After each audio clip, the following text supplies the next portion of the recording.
Alors, quelles seront les nouveautés Rolex pour 2021? Va-t-on avoir droit à de nouveaux modèles, de nouvelles couleurs, de nouvelles matières? Tous les ans, avant même que les annonces soient faites, les nouveautés Rolex déchaînent les passions.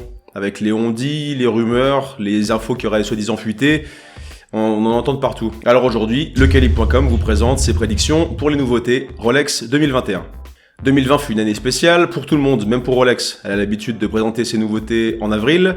L'année dernière, elle a dû attendre septembre à cause du contexte international un peu particulier. En 2021, sauf catastrophe encore inattendue, on repart sur de bonnes bases et on attend les nouveautés pour début avril, début du printemps. Alors est-ce qu'on sait déjà ce qu'il va y avoir dans les nouveautés? Impossible d'en être sûr, mais on a quelques idées qu'on aimerait partager avec vous. On insiste sur le fait que ce sont des prédictions de l'équipe lecalibre.com, que évidemment rien n'a été officiellement dit par Rolex pour le moment, et qu'on s'est basé sur d'autres prédictions d'autres sites internet au niveau international, certaines avec lesquelles on est d'accord, certaines avec lesquelles on n'est pas d'accord. On va revenir là-dessus un petit peu en détail. On va donc vous présenter plusieurs prédictions sur plusieurs modèles différents. On va commencer par les plus osées et on finira par celles qui nous paraissent le plus plausibles. Mais n'hésitez pas à nous dire en commentaire si vous en avez d'autres, si vous avez des prédictions personnelles et ce que vous pensez des nôtres. Les Sea Dweller, les Sky Dweller et les Yachtmaster 2 ont été revisités en 2017. En 2018, c'était le tour de la Deep Sea et de la GMT Master 2. L'année d'après, la Yachtmaster et la GMT Master 2 à nouveau ont subi des changements. Et en 2020, donc il n'y a pas si longtemps, c'était au tour de la Submariner, de la Oscar Perpetual, de la Sky Dweller et de la Datejust d'avoir quelques changements. Alors qu'est-ce qui nous reste pour 2021 ? Première hypothèse, des nouvelles versions de la Daytona. La dernière évolution de la Daytona, c'était en 2016. Et donc pour 2021, on est assez d'accord avec Monochrome Watches qui pense que on va avoir une version Rolleisor un petit peu modifiée. Donc Rolleisor, le mix acier et or jaune. Sauf que cette fois, on aurait une nouvelle lunette en céramique noire, un peu comme celle qu'on retrouve sur le modèle tout or jaune en ce moment. Toujours sur la Daytona et toujours sur l'idée du Rolleisor, on peut penser à une version Ever Rose Rolleisor, donc qui serait un mix acier or rose, l'alliage d'or rose propre à Rolex.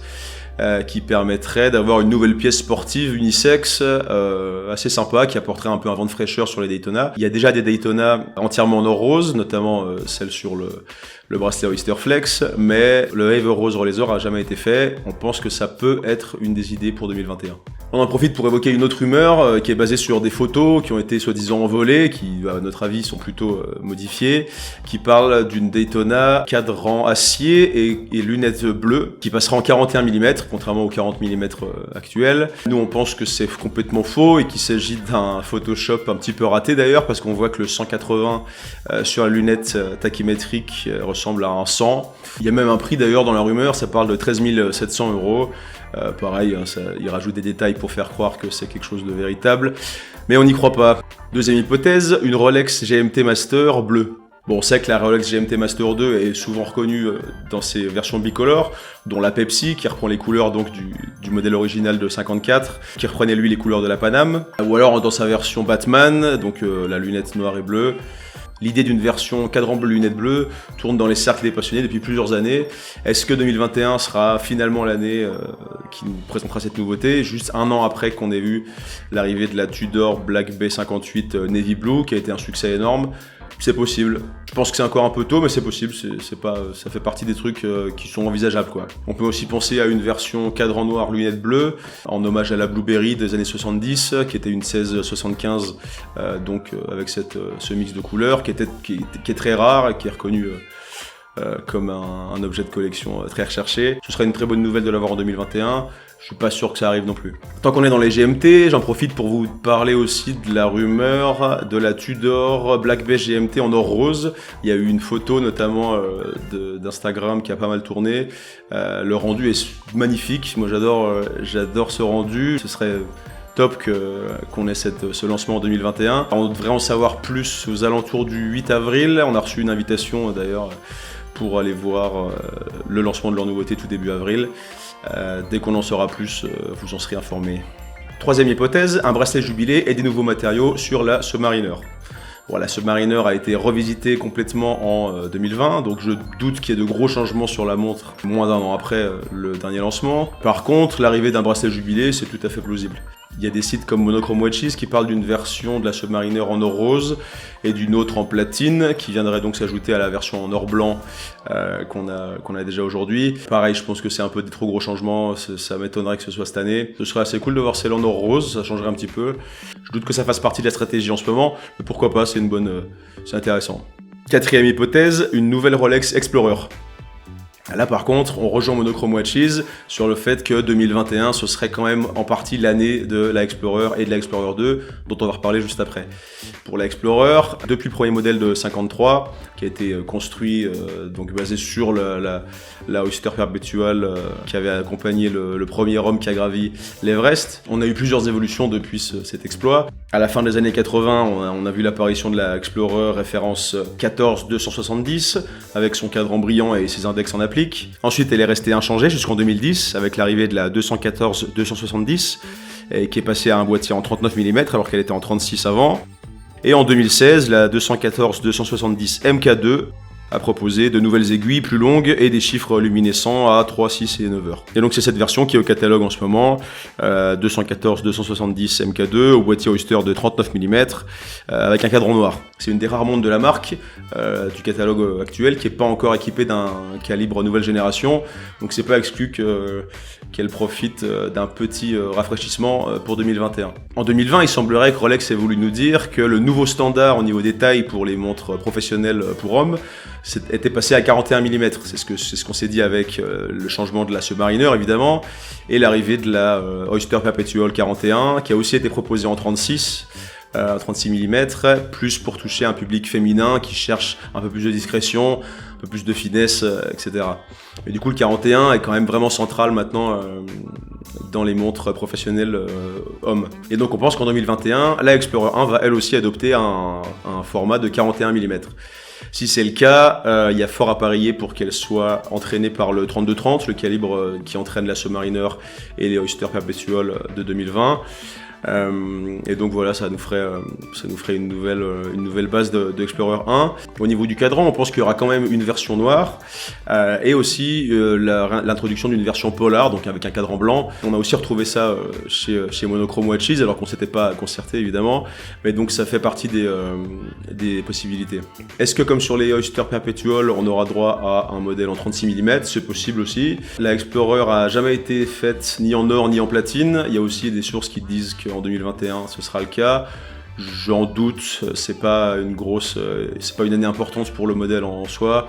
Je pense pas qu'il y ait de gros changements au niveau des matériaux. Je pense qu'on va rester en acier, mais bon, donc 41 mm, éventuellement 36 mm et entraîné par un 32-30 avec un cadran blanc polar et allez, disons.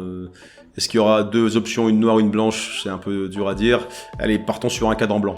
Avant de passer à notre dernière prédiction, qui est d'après nous la plus plausible, on se penche sur notre cinquième idée, qui est une nouvelle Milgauss. La Milgauss fait partie des professionnels qui sont restés dans l'ombre de ses grandes sœurs, et encore maintenant, elle est quand même moins demandée que les autres de la gamme professionnelle. La 116-400 GV, donc qui est au catalogue aujourd'hui, est la seule des Rolex qui a un vert saphir coloré, en l'occurrence vert, d'où le GV dans la référence, qui veut dire glace verte. Et même, on peut même dire qu'avant l'arrivée des Oyster Perpetual colorés en 2020, c'était la seule montre qui apportait une petite touche de couleur un peu originale et presque osée dans une collection, à part ça, qui était vraiment très classique. Donc elle sort du lot de plusieurs manières, en mêlant un peu l'ancien et le nouveau, et en mêlant le sportif et le classique. C'est une montre, personnellement, que j'aime beaucoup, qui a quand même moins de succès dans la collection que les autres professionnels. Avant le lancement officiel de 2020, Monochrome Watches avait parlé déjà d'une nouvelle Milgauss. Ils avaient prévu un retour à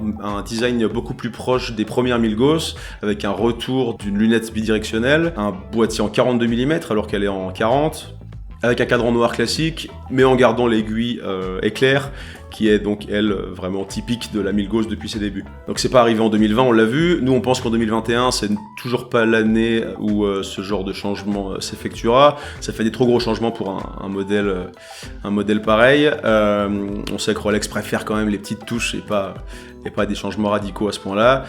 Par contre, changer pour un boîtier en 41 mm et éventuellement un cadran un peu différent, Ce serait cool de voir une nouvelle couleur, parce qu'on a vu que bon, le vert c'est une des couleurs principales de Rolex, mais ils ont joué avec plusieurs couleurs différentes sur la Milgauss avec les années, et c'est quelque chose en effet qu'on pourrait, on peut espérer voir une nouvelle couleur encore inédite pour 2021 dans ce nouveau format. Et elle fait aussi partie des montres qui sont encore avec un calibre d'ancienne génération, donc il serait temps de lui offrir un petit rafraîchissement, encore une fois avec le 3230 qu'on retrouve dans la Submariner, dans la Oyster Perpetual et éventuellement dans la nouvelle Explorer dont on a parlé.